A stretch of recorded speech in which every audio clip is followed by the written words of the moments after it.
চট্টগ্রামের সিপিজেডে কার্টুন ফ্যাক্টরিতে ভয়াবহ অগ্নিকাণ্ডের ঘটনা ঘটেছে। এখনো পর্যন্ত কিন্তু আগুন নিয়ন্ত্রণে আসেনি। আমরা দেখেছি ফায়ার সার্ভিসের 8টি ইউনিট এই মুহূর্তে কিন্তু আগুন নিয়ন্ত্রণে কাজ করছে। সেক্ষেত্রে নৌবাহিনীর একটি ইউনিট কিন্তু একসাথে আগুন নিয়ন্ত্রণে এখানে যোগ দিয়েছে। এবং আমরা জানি চট্টগ্রামের সিপিজেড এখানে বেশিরভাগ হচ্ছে পোশাক কারখানা, এবং সেক্ষেত্রে যে ফ্যাক্টরিতে আপনারা দেখতে পাচ্ছেন আগুন লাগার ঘটনা ঘটেছে, এই ফ্যাক্টরিটি হচ্ছে একটি কার্টুন ফ্যাক্টরি। সেক্ষেত্রে এখানে যারা প্রত্যক্ষদর্শীরা ছিল তাদের সাথে আমরা কথা বলেছি। তারা আমাদেরকে জানিয়েছেন আমরা 6টা 10-এ এখানে আগুন লাগার খবর পেয়েছে ফায়ার সার্ভিস। প্রায় 2 ঘন্টার বেশি সময় হয়ে যাচ্ছে এবং আমরা এখনও দেখছি এটি 6তলা একটি বিল্ডিং। 6তলা বিল্ডিংয়ের যে 4তলা, সেই 4তলা থেকে কিন্তু আগুনের সূত্রপাত হয়েছে এবং এখনও কিন্তু থেমে থেমে কিন্তু আগুন জ্বলতে ভেতরে দেখা যাচ্ছে। সেক্ষেত্রে এখনও পুরোপুরি আগুন নিয়ন্ত্রণে আসছে সেভাবে কিন্তু আমরা বলতে পারছি না যতক্ষণ পর্যন্ত ফায়ার সার্ভিস আমাদেরকে নিশ্চিত না করবে। তবে আগুন লাগার খবর শোনার পর প্রথমেই কিন্তু ফায়ার সার্ভিসের আশেপাশের যে ইউনিটগুলো রয়েছে সেই ইউনিটগুলো দ্রুত আগুন নিয়ন্ত্রণে কিন্তু এখানে চলে আসে এবং আগুনের তীব্রতা কিংবা লেলিহান শিখা বেশি থাকার কারণে, এবং আমরা দেখেছি ফায়ার সার্ভিসের মোট 8টি ইউনিট এখানে আসে এবং সাথে সাথে নৌবাহিনীর একটি ইউনিটও কিন্তু এখানে আসেন। আসলে চট্টগ্রাম সিপিজেড এলাকায় আসলে আগুন লাগলে পাশাপাশি বেশিরভাগই কিন্তু এখানে পোশাক কারখানা, সেক্ষেত্রে একটি থেকে অন্য পোশাক কারখানায় আগুন ছড়িয়ে যাওয়ার আশঙ্কা থাকে।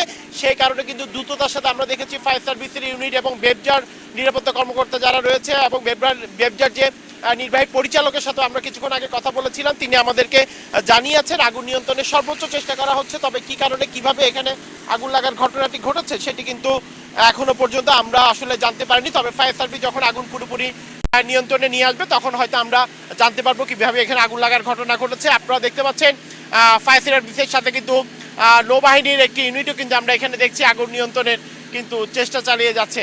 এবং সেক্ষেত্রে বলা যায় যাতে আগুন অন্যদিকে ছড়িয়ে যেতে না পারে, পার্শ্ববর্তী যে গার্মেন্টসগুলো রয়েছে, পোশাক কারখানা রয়েছে, সেখানে যাতে আগুন ছড়িয়ে যেতে না পারে সেই জন্য সর্বোচ্চ কিন্তু ব্যবস্থা নেওয়া হয়েছে সেটি কিন্তু আমরা দেখেছি। তবে কিভাবে এখানে আগুনের সূত্রপাত হয়েছে বা কী কারণে এখানে আগুন লেগেছে সেটি যখন পুরোপুরি আগুন নিয়ন্ত্রণে আসবে তখন হয়তো আমরা বিষয়টি জানাতে পারবো যে এখানে কীভাবে আগুনের সূত্রপাত হয়েছে। তবে যখন এই ফ্যাক্টরিটিতে আগুন লেগেছে তখন এখানে কিন্তু শ্রমিকরা কাজ করছিল এবং আমরা যতটুকু বেবজার নির্বাহী পরিচালকের সাথে কথা বলে জানতে পেরেছি শ্রমিকরা অন্যান্য ফ্লোরে কাজ করলেও যে 4র্থ তলায় আগুনের সূত্রপাত হয়েছে সেখানে কিন্তু শ্রমিকরা ছিল না। যখন আগুনের লেলিহান শিখা দেখা গেছে তখনই কিন্তু শ্রমিক যারা রয়েছে তারা কিন্তু নিচে নেমে এসেছে এবং আপনারা দেখতে পাচ্ছেন এখনও কিন্তু আসলে 4তলার কিছু কিছু জায়গা থেকে কিন্তু আগুনের যে ভয়াবহতা কিংবা তীব্রতা সেটি কিন্তু আমরা দেখতে পাচ্ছি। আসলে কার্টুন তৈরির যে কাগজ, সে কাগজ থাকার কারণে বেশিরভাগই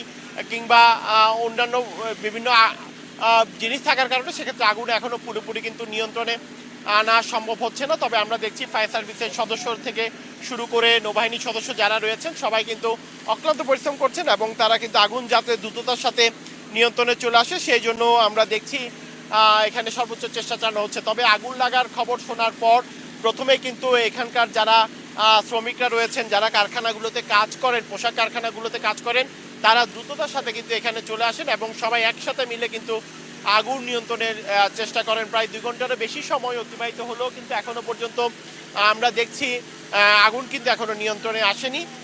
এখনো কিন্তু আমরা দেখছি বিভিন্ন জায়গা থেকে আগুনের সূত্রপাত হচ্ছে। সেক্ষেত্রে পুরোপুরি আগুন নিয়ন্ত্রণে না আসা পর্যন্ত বলা যাবে না যে আগুন পুরোপুরি নিয়ন্ত্রণে এসেছে। এবং যে কার্টুন ফ্যাক্টরিতে আগুন লেগেছে এটির নাম হচ্ছে ইউনিটি অ্যাক্সেসরিজ লিমিটেড।